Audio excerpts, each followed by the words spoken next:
আজকে আমি মটরশুঁটির কচুরি তৈরি করব। প্রথমে আমি 500 এখানে ময়দা নিয়ে নিয়েছি।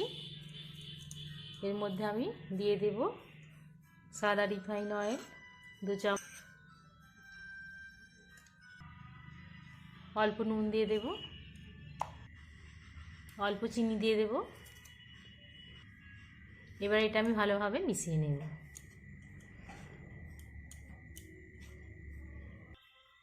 এটা আমার ভালোভাবে মিশানো হয়ে গেছে। আমি এটা এবারে গরম জল দিয়ে মাখিয়ে নেব।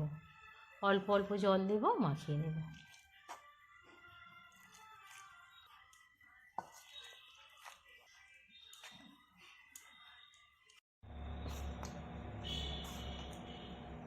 এটা আমার মাখানো হয়ে গেছে। আমি এটা 15 মিনিট ঢাকা দিয়ে রেখে দেব।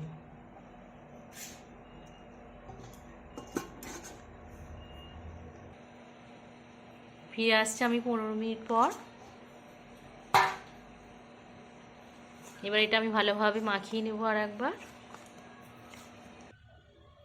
এটা আমার মাখানো হয়ে গেছে। আমি এগুলো সব লেচি কেটে নেব।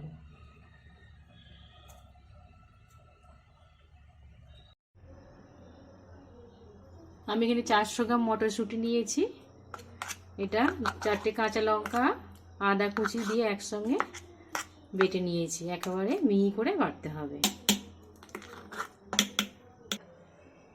কচুরির মশলাটা তৈরি করার জন্য আমি কড়া বসিয়ে দিয়েছি। এর মধ্যে আমি সরিষার তেল দিয়ে দেব। এর মধ্যে আমি কালো জিরে দিয়ে দেব, হিং দিয়ে দেব 1 চামচ। এটা একটু আমি নেড়ে নেব। এর মধ্যে আমি মশলাটা দিয়ে দেব। এর মধ্যে আমি এটা দিয়ে দেব।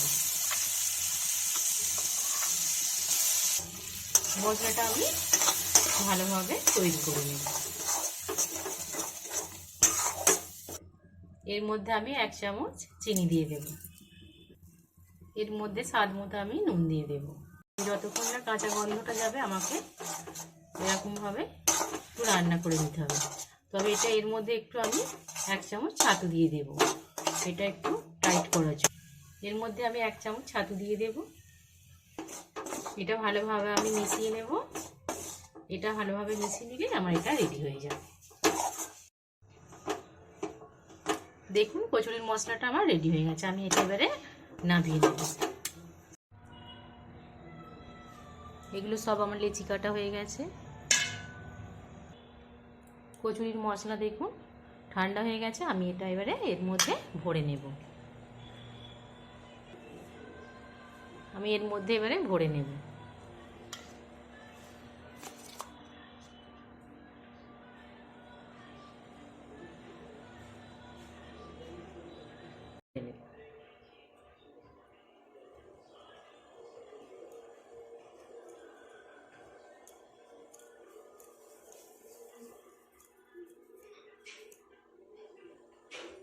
আমি আবারও একটা দেখিয়ে দেব।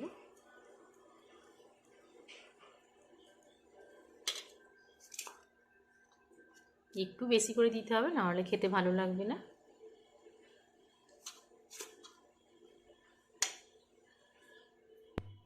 এইরকম ভাবে মুড়ে নিলে মুখটা খুলেও যাবে না। মুখটা এইভাবে মুড়লে খুলে যাবে না।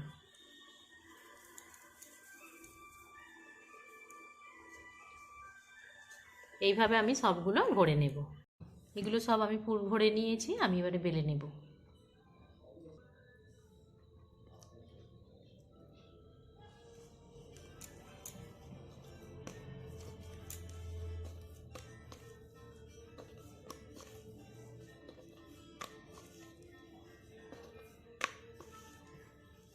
এই সাইজ করে আমি বেলে নেব।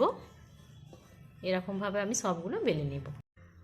কচুরিগুলো ভাজার জন্য আমি এর মধ্যে রিফাইন অয়েল দিয়ে দিয়েছি। তেল গরম হয়ে গেছে। আমি এর মধ্যে এবারে কচুরিগুলো ছেড়ে দেব।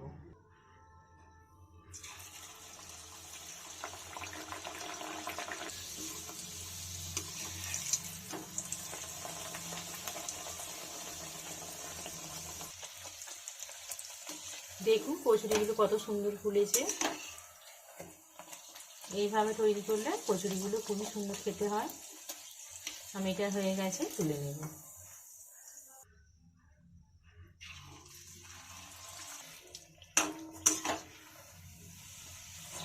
দেখুন এটাও খুব সুন্দর হয়েছে। আমি এইভাবেই সবগুলো ভেজে নেব। এটা আমি তুলে নেব।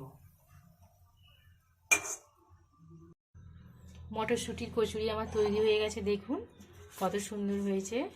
ভালো লাগলে বাড়িতে বানিয়ে দেখবেন, আর আমার চ্যানেলটিকে সাবস্ক্রাইব করবেন, শেয়ার করবেন, কমেন্ট করবেন। আজ এখানেই শেষ করছি, ফিরে আসছি পরের অন্য কোনো রেসিপিতে।